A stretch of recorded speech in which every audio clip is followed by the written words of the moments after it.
I joined as Amy Elizabeth Rolls.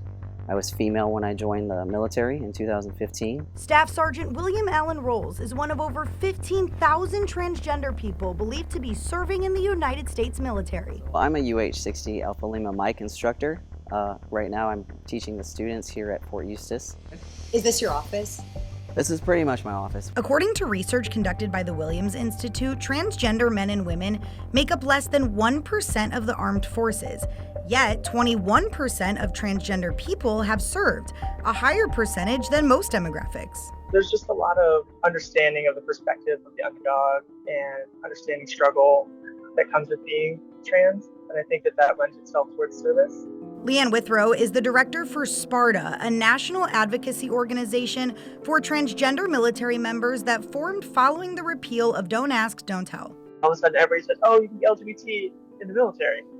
Except you can't be LGBT. You can be L, G, or B, right? But they kind of left us behind. According to the National Park Service, the U.S. military's first transgender member is believed to have joined in 1861. Albert Cashier, who was originally named Jenny Hodger, fought against the Confederacy during the Civil War. Nearly 200 years later, and the fate of transgender service members still remains uncertain. In 2016, Obama's administration lifted the ban on their ability to serve. But just 1 year later, the ban was reinstated and fear washed over the entire community. I didn't know what my future was going to be like. I just wanted to serve my country. My chain of command pulled me in the office. That was the first thing they did. And they asked me, "Are you okay?"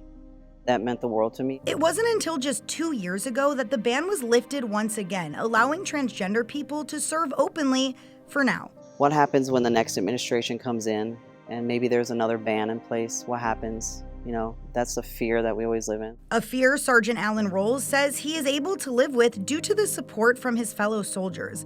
The Black Hawk maintainer says he still has memories of his brother, Sergeant Major General Joshua Prescott, taking him to the gym so he could meet the Army's prior male standards for physical fitness. A few years later, and his brother pinned him to sergeant in Operation Atlantic Resolve. I think that's my favorite memory in the military.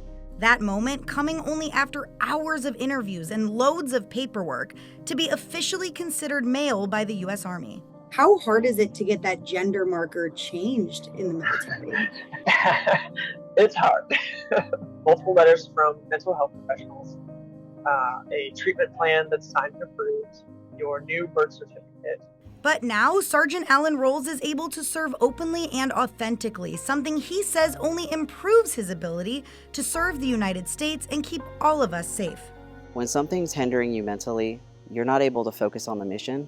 Do you feel like being open about who you are has allowed you to be a better soldier? Absolutely.